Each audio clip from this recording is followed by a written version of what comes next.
Сергей Викторович, наш разговор приурочен к Дню дипломатического работника. Я вас прежде всего поздравляю с этим праздником профессиональным.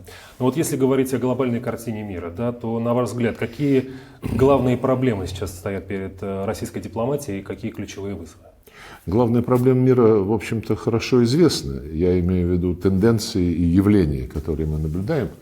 К чему развитие этих тенденций и этих явлений приведет, сказать трудно. Но президент неоднократно высказывался на тему происходящих глобальных процессов.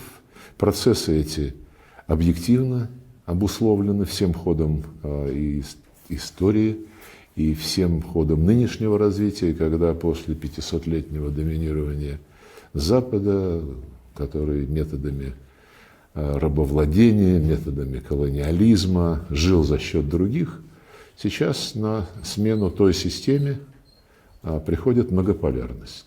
Она не выдумана никем, она опирается на объективные тенденции, объективные процессы становления новых центров экономического роста, новых центров финансовой мощи, новых центров, где успешно решаются социальные проблемы, создаются новые технологии, и со всем этим, конечно, приходит и политическое влияние. И такие страны, как Китай, Индия, Бразилия, страны, объединившиеся в интеграционные структуры, например, арабские страны Персидского залива, многие субрегиональные объединения на Евразийском континенте, такие как АСЕАН, и, конечно же, наши постсоветские конфигурации, СНГ, ОДКБ, Евразийский экономический союз, ну и союз России и Белоруссии, все это выступает как все более влиятельные игроки на международной арене, причем не только экономической, торговой, финансовой, но и политической, как я уже сказал. И Запад этому отчаянно сопротивляется. И Европа пытается по-прежнему диктовать свои подходы на евразийском континенте, пытаются мешать, откровенно вредить естественным процессам взаимодействия между Россией и центральноазиатскими странами, между нами и нашими друзьями в Закавказье. Европа настырно продирается в Черноморский регион, игнорируя имеющуюся организацию Черноморского сотрудничества. То же самое относится и к Арктике. А Европейский Союз до недавнего времени считал себя вполне способным и, главное, имеющим право влезать во все эти процессы и претендовать на главенствующую роль. Сейчас у них этот пыл немножечко поутих, они поостыли, прежде всего в контексте той политики, которую проводит администрация президента Трампа, и которая не ставит на первое место обеспечение интересов безопасности Европы. Наоборот, продекларировано, что у США другие заботы, прежде всего в западном полушарии, но не только, кстати сказать. И те, кто говорит, что это вот новая концепция национальной стратегии национальной безопасности, это фактически признание Соединенными Штатами необходимости поделить мир. Дескать, вот наша зона влияния, а там мы понимаем, у Китая есть свои интересы, у России. Это не вполне так. Вот недавно вице-президент Венс выступал, и он четко заявил, что цель Америка превыше всего. И во всем мире, на всем земном шаре у Америки есть интересы. Именно они будут главными для практических действий Вашингтона. Посмотрите, западные полушария даже не обсуждаются, как бы все должны забыть про это. А вот, например, Ближний Восток нет, потому что там есть Израиль, ближайший союзник Соединенных Штатов, которого надо всячески поддерживать в его противостоянии с Ираном, и с Палестиной, с Сирией, с Ливаном. Так что это совсем не отказ США от претензий на ведущую роль в этом регионе. То же самое в Индо-Тихоокеанском регионе. Есть аналитики, которые говорят, вот сейчас США Европу оставят, предоставят само себе, На Ближнем Востоке они вот, значит, сейчас замеряют, очередная война будет остановлена. Ну и с Россией надо договориться, надо убрать украинскую проблему со стола переговоров. Не моя война, не я ее начал, говорит президент Трамп, она только мешается. Вот мы ее уберем в сторону, и тогда с Россией начнем делать огромное количество взаимовыгодных проектов, что только не называют.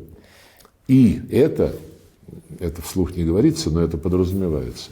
Это позволит сосредоточиться, убрав, значит, проблемы в Европе, вокруг Украины сложившиеся, и тем самым наладив сотрудничество с Россией, это позволит сконцентрировать все основные усилия на противодействии Китаю. Вот это же суть аналитических выкладок тех наших политологов, и из западных тоже, которые анализировали стратегию национальной безопасности, оборонную стратегию Соединенных Штатов.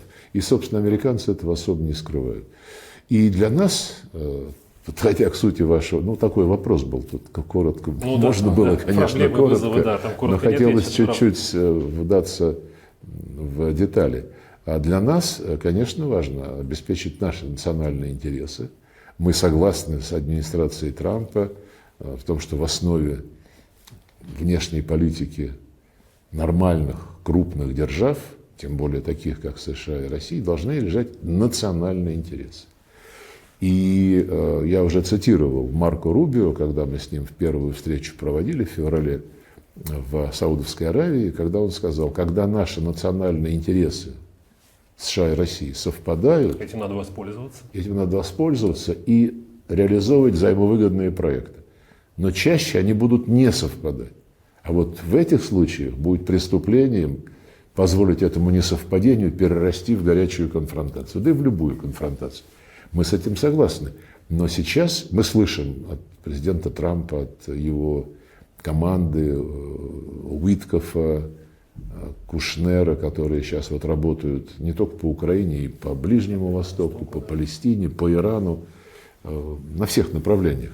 И еще, к тому же, на направлении перспектив торгово-экономического сотрудничества России и США, мы слышим от них, ну вот только бы нам убрать Украину, мы видим первопричины, мы готовы урегулировать, содействовать урегулированию путем устранения этих первопричин. И в НАТО не надо Украину брать, и территориальный вопрос надо решать на основе реалий, которые сложились с учетом волеизъявления людей, которые живут на соответствующих землях.